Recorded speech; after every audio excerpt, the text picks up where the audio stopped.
kabilang, papasok na po sa Philippine Area of Responsibility ang isang napakalakas na bagyo na papangalanang Yolanda. Zero casualty ang target ni Pangulong Aquino, kaya inatasan ng iba't ibang ahensya at lokal na pamahalaan na gawin ang lahat ng kailangang paghahanda laban sa bagyo. Kaagapay niyo rin po ang buong puwersa ng GMA News and Public Affairs sa pagbibigay impormasyon at pagtutok sa mga lugar na nanganganib na gupitin ng bagyo. Itinuturing na po ang isang tinatawag na super typhoon ng Weather Central at ng Joint Typhoon Warning Center ng Amerika. Ang parating na bagyong Yolanda ang magiging pangalan pagpasok sa Pilipinas. Ayon sa Pag-asa, pwede ito na ang pinakamalakas na bagyong tatama sa ating bansa ngayong taong ito. Hindi na po tayo magpapaligoy-ligoy. Ito po ang ating resident meteorologist, ang ating ekspertong totoo, si Ginoong Nathaniel Cruz. Mang Tani.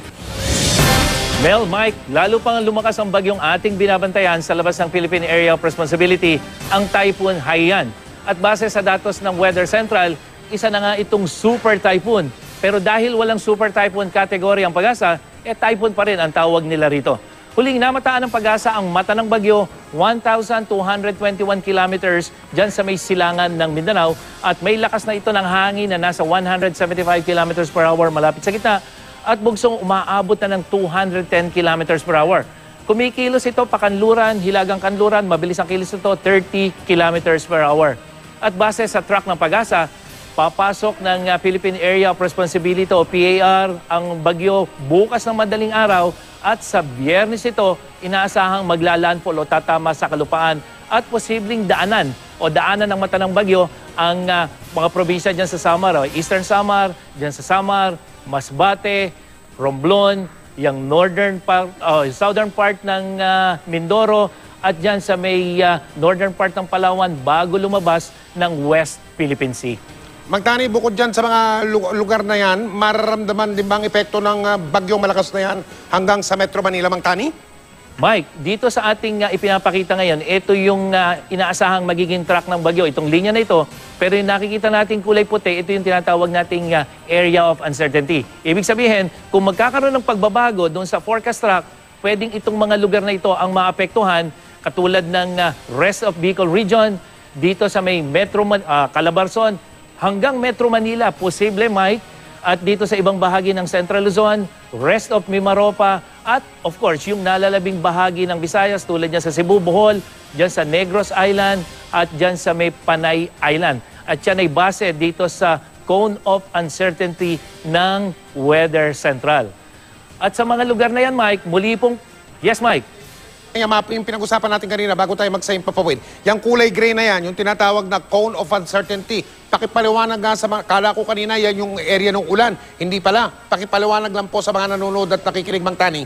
So Mike, itong sinasabi natin, ito lang yung posibleng daanan ng mata. Pero dahil ang pinag-uusapan natin ay isang bagyo na mayroong rain area, so kung ang isang bagyo ay nandito, halimbawa dito nga hahatakin niya o tatahakin niya, ibig sabihin niya, yung ulan ay mararamdaman hanggang dito sa Bicol region, dito sa Metro Manila, hanggang dito sa ibang bahagi ng Mindanao. So kahit dito dadaan yung bagyo sa may gitna ng Visayas, mararamdaman pa rin po yung epekto niyan hanggang dito sa Metro Manila na posibleng magkaroon din ng signal. Kaya hindi ibig sabihin ng ipinapakita natin, Mike, magiging kampante na yung mga taga Central Luzon, magiging kampante na yung dito sa may Zamboanga Peninsula dahil hindi sila sakop nitong Cone of Uncertainty.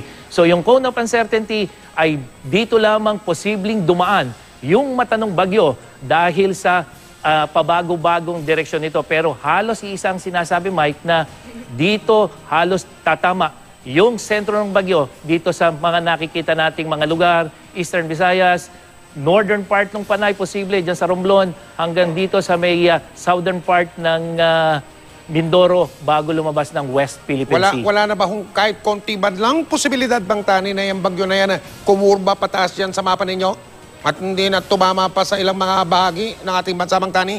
Mike, doon sa long-term average, may mga bagyo na bago tumama dito sa ating bansa ay nagre-recurve at babalik papunta ng Japan. Merong posibilidad dyan, Mike. Pero sa ngayon, dito sa matuling takbo nitong ating bagyong binabantayan, 30 kilometers per hour, halos mababa yung posibilidad, Mike, na ito ay magbago ng direksyon at hindi tumama dito sa Eastern Visayas. So yun ang isang nakikita natin, halos hindi magbabago yung kanyang bilis. Tumama man sa lupa, dumiretso man dito sa Visayas, tuloy-tuloy yung nakikita nating takbo nito pa west-northwest. At dahil napag-usapan na rin natin, dadaanan yung mata, doon po sa mga lugar na yan, muli pong paalala, dapat maging I am ready at lumikas ng maaga kung kinakailangan. Inaasahan po kasi nga aabot sa signal number 4, Mike, yung itataas ng Pag-asa sa ilang lugar, lalong-lalo na doon sa Eastern Visayas. Dahil sa bagyo, oras na lumapit na ito sa bansa, ibig sabihin po, ang hangin pong dala ng bagyo ay kayang sumira ng mga bahay at gusali at magpatumba ng mga malalaking puno at poste. Ibig sabihin din po ng signal number 4, 185 kilometers per hour ang hangin na mararanasan doon sa mga lugar na yon. At paalala rin po mga kapuso, kapag kayo ay direktang daraanan ng mata ng bagyo, maaaring makaranas po kayo ng panandaliang pagbuti ng panahon. Pero mga kapuso, baka isipin nyo, salamat, tapos na yung bagyo. Hindi po. Hindi pa po kayo ligtas na lumabas ng bahay o maglinis ng yung mga bakuran, maiging makibalita sa weather update dahil kung mata po ng bagyo yung dadaan sa inyo, inaasahan pong muli na makakaranas kayo ng masungit na panahon kapag lumampas na yung mata ng bagyo sa inyong lugar. At tandaan, biglaan po yung paglakas ng hangin na tatama sa inyong lugar matapos ang pagdaan ng mata ng bagyo. Sabi nyo, Mang Tani, sa Biyernes ay maglalandfall o tatama sa kalupaan yung bagyo na yan. Pakipaliwanag nga ulit yung sinabi nyo ng isang araw, yung bagyo, kakaibahan ng lakas ng bagyo habang nasa dagat pa, tulad ngayon, at kapag pumasok na sa kalupaan. Mang Tani? Yes, Mike. Ang bagyo kasi, ang unang-unang pinagmumulan niyan o kinukuhanan niya ng lakas ay yung tubig na nanggagaling sa dagat. Pag yan ay nag-evaporate at nag-condense, dyan kumukuha ng lakas ng bagyo. Kaya habang nasa dagat ang bagyo, tuloy-tuloy yung paglakas niyan, lalong-lalo na kung mainit yung temperatura ng dagat. Ngayon, pag tumama yan sa lupa, lalong-lalo, katulad niya sa Luzon na malaking landmass, yung kanyang pinagkukuhanan ng lakas, bahagyang nawawala dahil lupa yung kanyang dinadaanan, bahagyang humihina yon. Pero ang pagkakaiba dito, Mike, ito'y tatama sa Visayas. So yung Samar Leyte, hindi masyadong malaking masa ng lupa yan kung ikukumpara sa isla ng Luzon.